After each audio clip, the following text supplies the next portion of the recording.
What's up everyone? Alex here. In this video, I want to talk about Stranger of Paradise Final Fantasy Origin, specifically the details that's been revealed, my impressions of the limited trial released on the PS5, and my hopes for what the story could be. But before that, be sure to like, comment, then subscribe to the channel if you like this video. And if you really like this video, join my Patreon at patreon.com/backlogbattle. The game is developed by Team Ninja, who are responsible for Nioh and Ninja Gaiden. Now, this isn't the first collaboration both Koei Tecmo and Square Enix have done together, having made Dragon Quest Builders and Heroes and Dissidia Final Fantasy NT. The trio, or the strangers in question, are named Jack, Jed, and Ash, and this is them going into the Chaos Shrine to, of course, defeat Chaoos. What's interesting about the press release that I got for this game is that it actually doesn't talk about the premise of the game at all, and only reveals details for the trial. That said, the press release does contain quotes from both Tetsuya Nomura and Fumiko Yasuda. This is what Tetsuya Nomura had to say. While it is Final Fantasy, it feels different, but there's no doubt that the blood of Final Fantasy runs through its veins. We've undertaken the challenge of finding this difficult middle ground for this mature and stylish title. We need a little time until we're able to complete it, and while the battle system is a bloody one, it does link to the story, so I hope you'll use this opportunity to give it a try. This is what Fumiko Yasuda, head of Team Ninja, has to say. I'm truly happy to be involved with a new Final Fantasy, and a title connected to its origin at that. Using the feedback that the players provide after playing the trial version, all of us at Team Ninja will work to make this a title that meets the expectations of not only action game fans, but also Final Fantasy series fans around the world.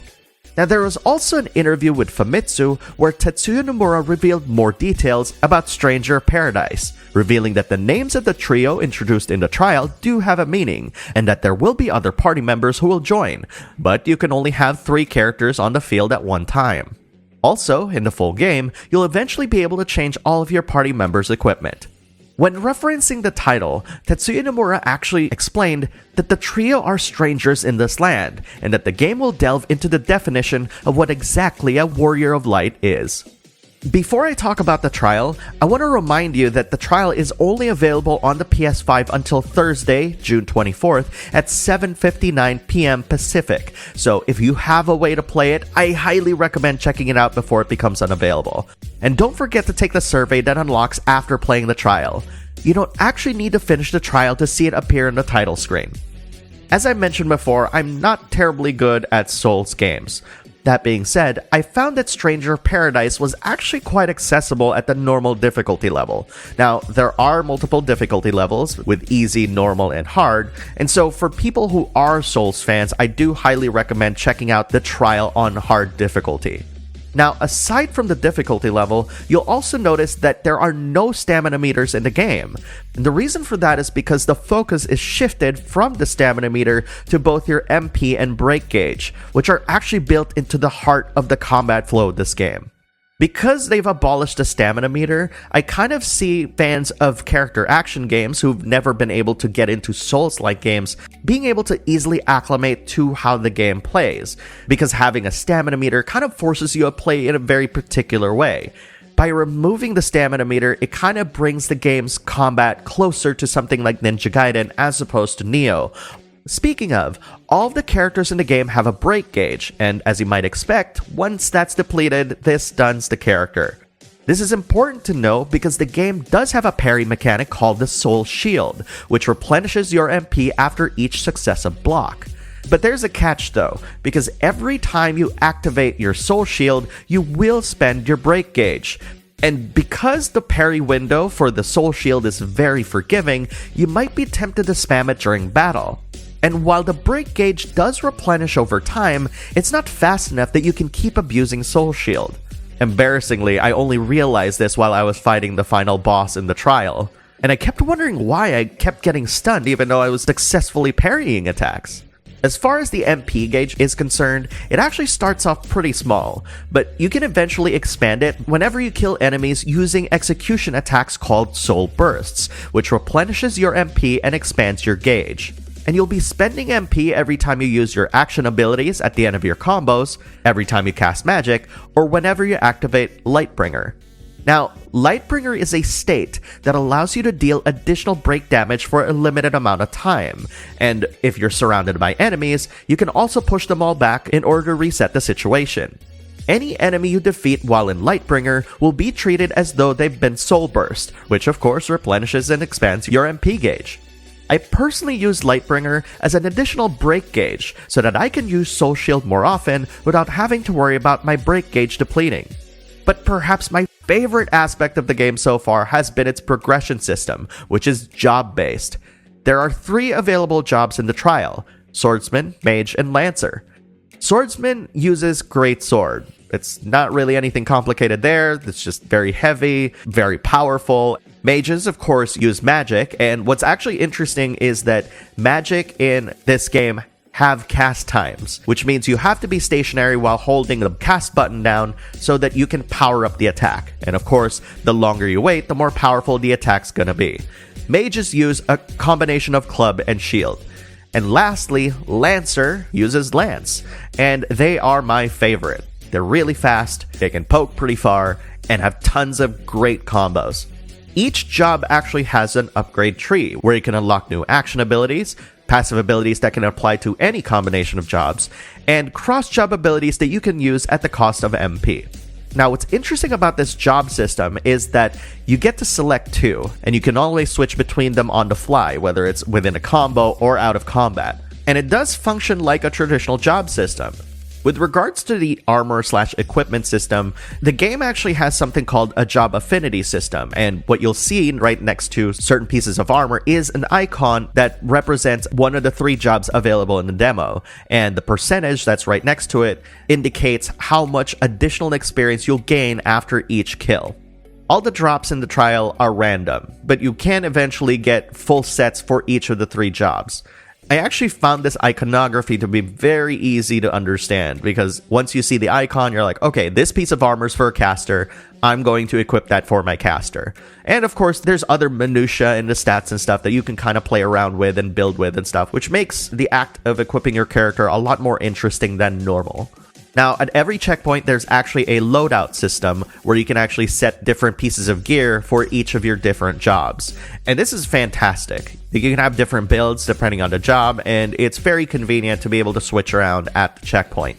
Once you reach a checkpoint, though, you will replenish HP, MP, potions, and unfortunately, all the enemies you defeated. But it does not replenish lost MP gauges, which makes a lot of sense for this kind of game. Now, you're probably wondering what'll happen when you die, though. When you die, you do get sent to the last checkpoint, but you will start to lose some of your MP gauges as punishment. And given how MP is such an important currency in the game, I think that's actually very fair, all things considered. Now, when you put all of these elements together, you actually get a game that blends the pick-up-and-play nature of Ninja Gaiden with some of the game design sensibilities that Team Ninja learned from making Nioh.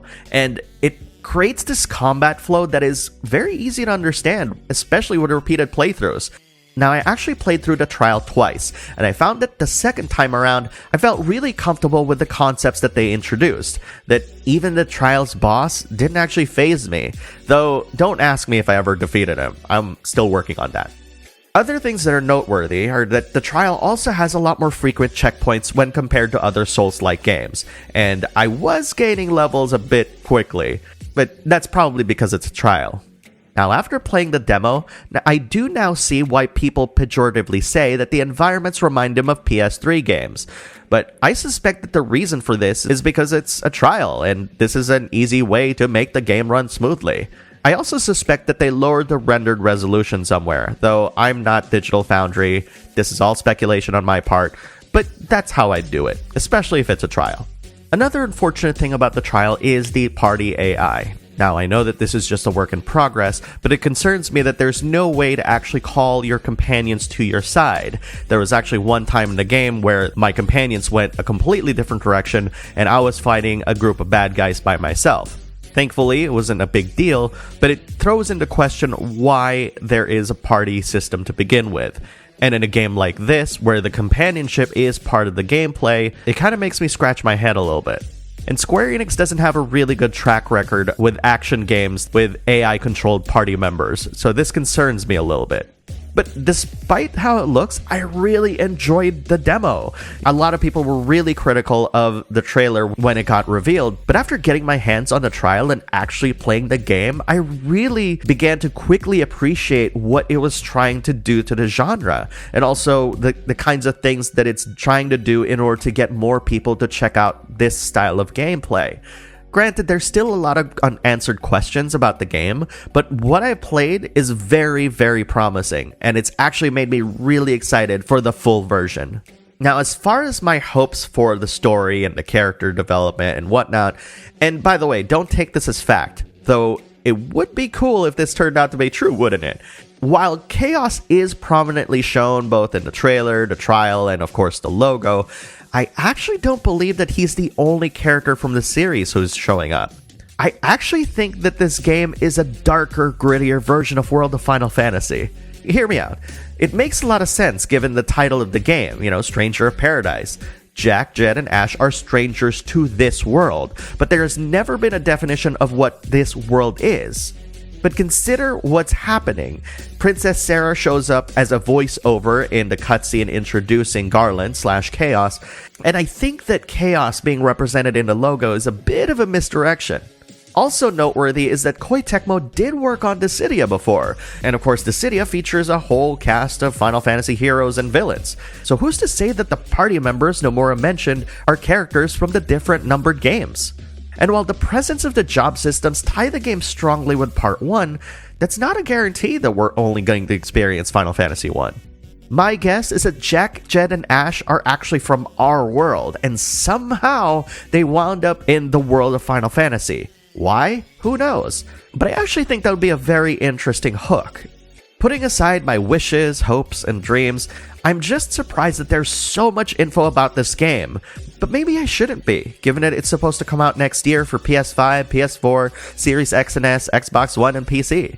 But all that said, I am curious what you think about hearing what I have to say about the game, especially if you played the trial. So post your thoughts in the comments below. And if this video informed you even one bit, please leave a like and subscribe to the channel.